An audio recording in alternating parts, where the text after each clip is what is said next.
I came at the invitation of the First Lady to co-moderate her summit, and it turned into an extraordinary 6-hour event where I spoke to many of the most powerful and famous people in the world who all wanted to offer their help, their support, and their advice to Ukraine and its people. And I started by talking directly to the First Lady. I wanted to say to the First Lady just how inspiring I think the rest of the world finds you and your husband in the way that you have rallied the people of Ukraine. It's an amazing thing to watch.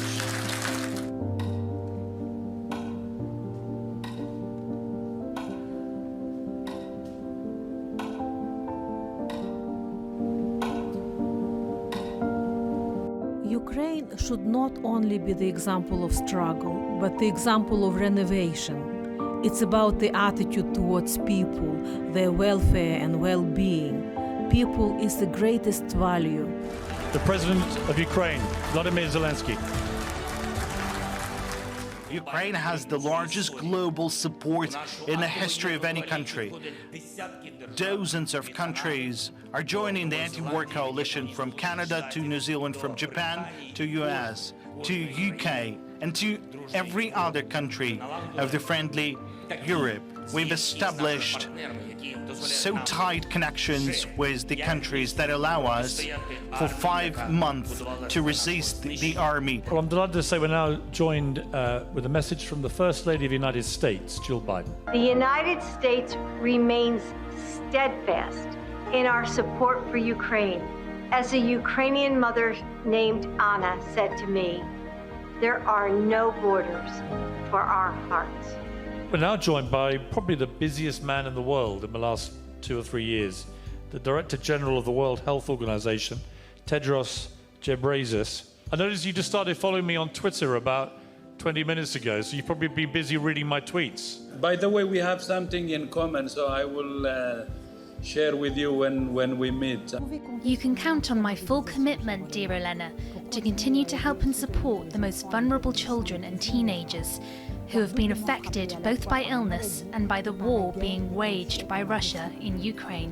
What is the one thing, if you could really pinpoint one thing you would most like to come from this summit, what is it? I will again speak Ukrainian. Someone has to. I understand how much the whole world of conscientious people support us. Well, we're now going to have a recorded message by Liz Truss. She's the final 2 candidates to replace Boris Johnson as Prime Minister. The United Kingdom is proud to have stood strong in support of Ukraine. We know the Ukrainian people are not just fighting for their future. They're fighting for the future of freedom, democracy, and sovereignty itself. Americans are devastated by the number of Ukrainians injured and killed. The images are heartbreaking. And yet, amidst extreme hardship, Ukrainians have inspired the world with your unwavering spirit and your determination to defend your country and fight for freedom. President Bush joins me in saying, Slava Ukraine, or glory to Ukraine. One of the people I spoke to on stage had come from the front line and was going straight back there after the summit. In normal life, he's a university professor. I don't think I've ever interviewed anybody who sits on a panel 1 minute and literally is going back to trenches to fight for his country. It's an amazing thing. My duty in peaceful time to teach. It's my main line of duty. In the wartime, my line of duty is protecting my family and my nation. So thank you. It's amazing. Well, I want to tell you a little story now, an extraordinary story, a heartbreaking one, actually, a tragedy, salvation, but ultimately hope, like so many tragic stories in Ukraine at the moment. A 6-year-old boy from Mariupol who lost both of his parents. The 2 wonderful people from Kyiv adopted him, and they're all here tonight. So, Ilya, where are you? There he is. Come up, come up, come up. So Ukraine's greatest ever football player was Andrei Shevchenko.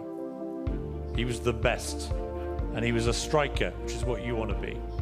So we had a little chat with Andrei, and he has a little surprise for you. We'll have a meeting. We will play football at the same playground where I was playing as a child 40 years ago.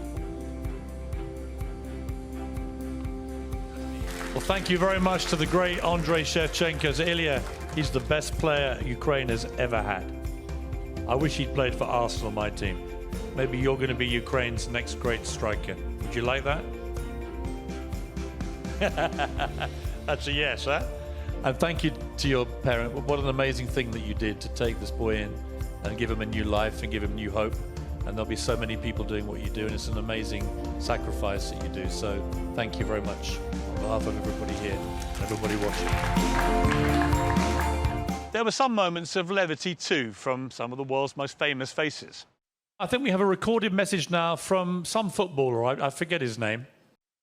I cannot imagine what the Ukrainian people have gone through these past 5 months. But I do know through my experiences with UNICEF that getting back to routines through education and learning is a great healer for many children. England football legend David Beckham. And on the football front, the Arsenal fans in the room? Oh, there are. Oh, the First Lady. Really? I didn't know that. Really? Richard Gere, the Hollywood actor, you sang in public for the first time in your life at Carnegie Hall in New York. And you also sold your very rare 1999 Jaguar XK8 convertible. And my question for you is, which was more painful for you, selling your favorite car or singing in public? No, the car actually was for my. I think I got this right. I think it was my 50th birthday. We're all brothers and sisters. We're now going to have a short recorded message from Ewan Mcgregor, the actor and UNICEF ambassador. I wish you good discussions and strong actions coming out of the summit. The children of Ukraine need the chance to be children again. They need peace so they can return to learning and to play. Ellie Goulding is here. Ellie, come on up. Olena, First Lady of Ukraine, I also wanted to come and stand with you today as a mother.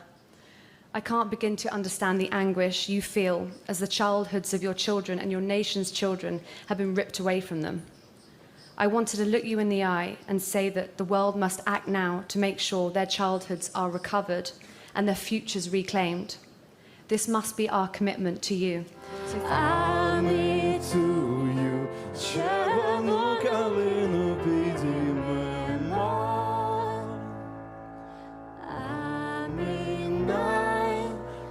Славну Україну, гей, гей, розвесель.